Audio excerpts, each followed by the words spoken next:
Okay, so federal income taxes. So this is the money you have to pay the federal government for taxes. So the federal income tax year ends December 31st.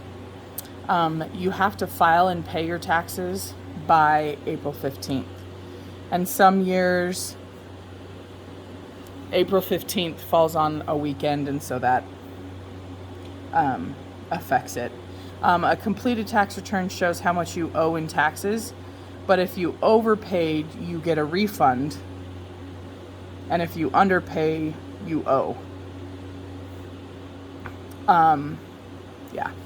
So gross income is, as we've talked about, is all the income that you made in the year, but it's not just wages and things you get at work. Like if you got a bonus, or you got extra tips, or you have a lot of interest in the at the bank and things like that. If you won a prize, if you're taking money out of your retirement, if you sell stock, profits from a business, all those things are gross income. But you might be able to subtract adjustments to income, and this is how more well-to-do people are able to bring their taxable income down. They have things like a loss in a business, or different penalties. If you put money into a retirement account, that is not taxable until you pull it out. So the amount left is called the adjusted gross income. And a lot of things, if they ask information like FAFSA and things, they're going to ask for your adjusted gross income. So the formula for adjusted gross income is just going to be gross income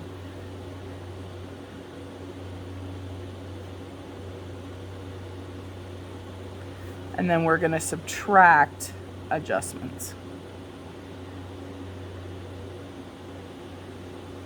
Okay, so then from adjusted gross income, you can have deductions and exemptions. Deductions are things like if you own a home, you can deduct your interest on your mortgage, your taxes. If you have horrendous medical expenses, I believe they have to be over 7.5% of your gross income. You can deduct those if you had a loss of some sort. And then if you contribute to charities, so tithing to your church, donations to DI, donations to the youth ranch, things like that. If you don't have that many deductions, there is a standard deduction, and it has actually gotten to the point where your standard deduction, the standard deduction now is so high that unless you have astronomical medical bills and things, there's no way you're going to get above the standard deduction. I have never been able to itemize, is what it's called. Okay, so from the adjusted gross income, so we talked about deductions. Now there's exemptions. There's an exemption for every person in your household. And the exemption is the same regardless of age. So children get the same deduction as parents, things like that. So, and it's kind of just figured like just money that's free from tax so that you can live a little bit. So the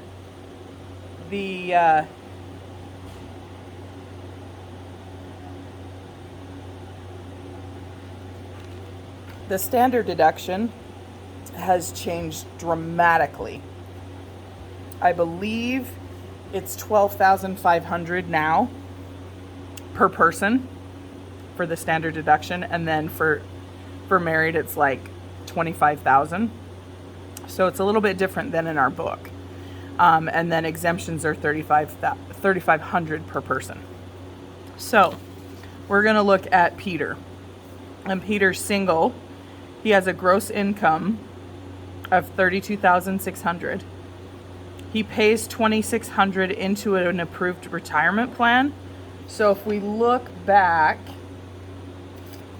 on adjustments, retirement plan. So this is part of adjusted gross income. Then there's a deduction, and then he's got one exemption. So your his gross income is going to be the $32,600.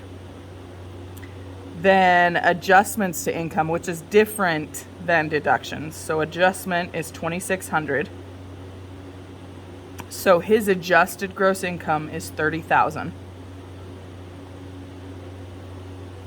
Then he has deductions of $6,900. So he may have contributed like to a charity or things like that. If you drive a lot of miles for your job and they don't reimburse you, that can be deducted. So then before exemptions, it's $23,100. So then he's single, so there's just one of him. So we're going to subtract $3,500. So we're down to $19,600 of taxable income. So this is where you would look on the charts that the government publishes and see how much taxes should be paid. Okay, so then let's look at John and Paula Young. They have adjusted gross income, so it's already been adjusted. So there's nothing here. So we're going to go $50,000 for adjusted gross income. So then they're filing jointly. Their itemized deductions are $11,500, and they claim 3 exemptions. So they've got a child. So their deductions, we're going to come back up here and subtract $11,500. So then we're now at $38,500. Then they have 3 exemptions, so 3 times $3,500. So that's, we're going to subtract $10,500. Then their taxable income is $28,000.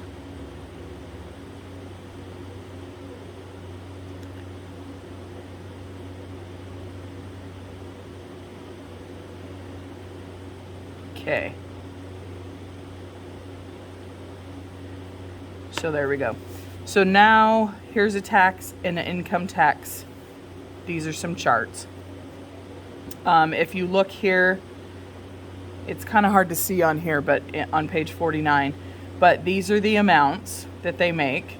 And then each of these is different. So it's single, married filing jointly, married filing separately, and head of household.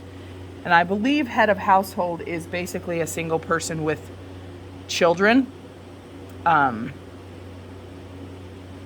which, if you look, lowers their taxes just a little bit. So this one's the $13,000 range up to 14. This one's 23 to 24. And then this one, we're going to use for like somebody who's claimed on somebody else's taxes. So we'll deal with that in just a minute. Okay, so let's find income tax due. So Robbie's single. His taxable income is $13,200, and his employer deducted $22,340. So this means the taxes he's already paid. That's all that means. So this is how much got pulled out of all his paychecks total for the taxes. So we're going to look at, on the table, $13,200. So if we come here, $13,200 to $13,250, he's single, so it looks like $1,583. So taxes are $1,593. Okay, so this is what the government says he should pay in taxes by having a taxable income of $13,000. Well, he's already paid $2,340, so he clearly overpaid. So we're going to take what he paid in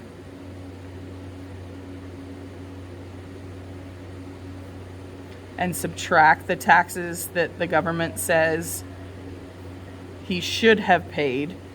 So he gets a $747 refund. Okay, so then we have Marcia. She's married filing jointly, so it's just a different column on the table. Taxable income is $23,425, and the employer's deducted this much. So this is how much she's already paid in for taxes. So if we look, $23,425. So $23,400. There we go. So this is single, married filing jointly. So it looks like $2,731.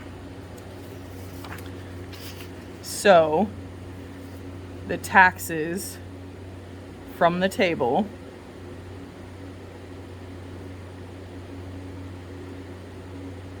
is $2,731, and she already had this much taken out of her checks, but that is lower than this one. So if we subtract them, she actually will owe $62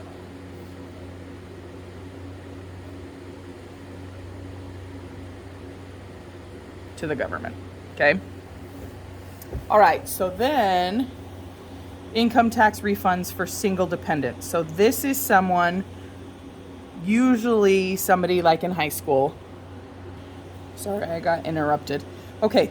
So this is for somebody like yourself that's probably claimed on their parents' taxes, but you are still allowed to file taxes.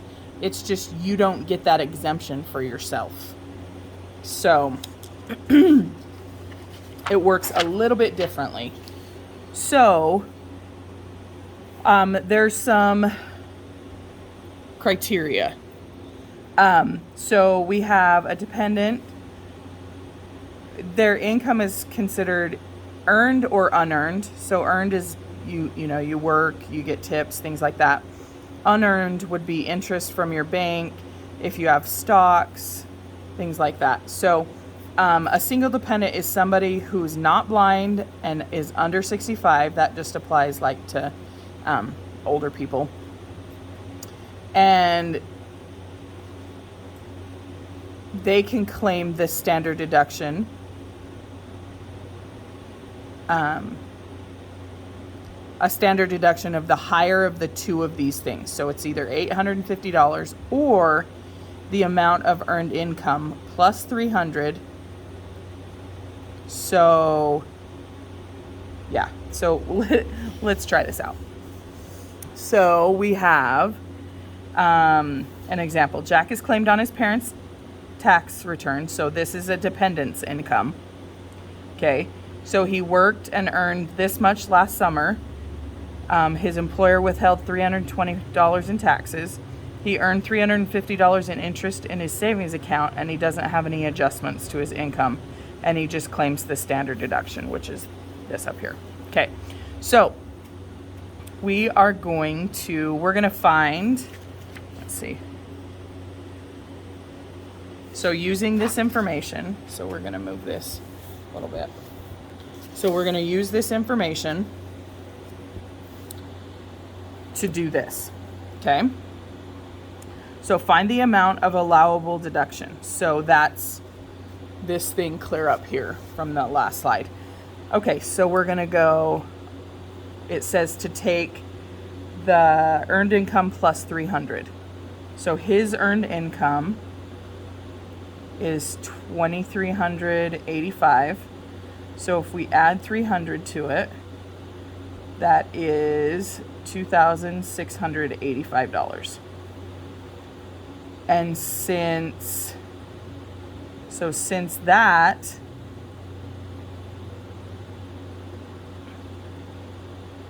is greater than 850,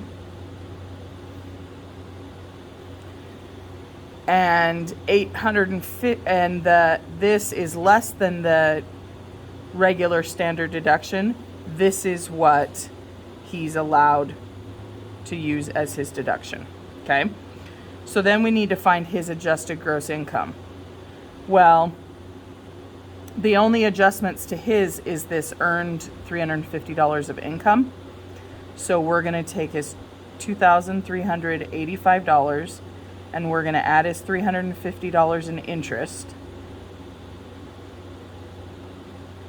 So his adjusted gross income is $2,735. So then we have to do how much of this is actually taxable. So we come in and we take that amount and we subtract his deduction from up here. So subtract 2,685.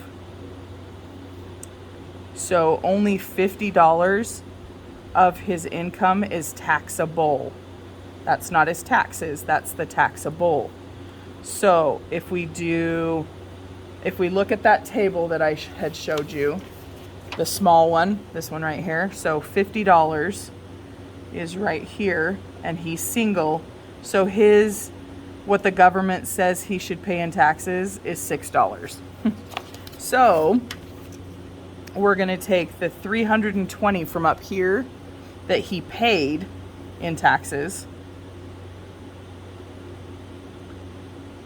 and subtract what he owed according to the government. So he gets the difference of $314. So that's Jack's refund. So let me just tell you, this is going to be the most difficult part of the assignment, is this part. Then we have an assignment. There's your assignment, page 52, number 2 to 42, evens.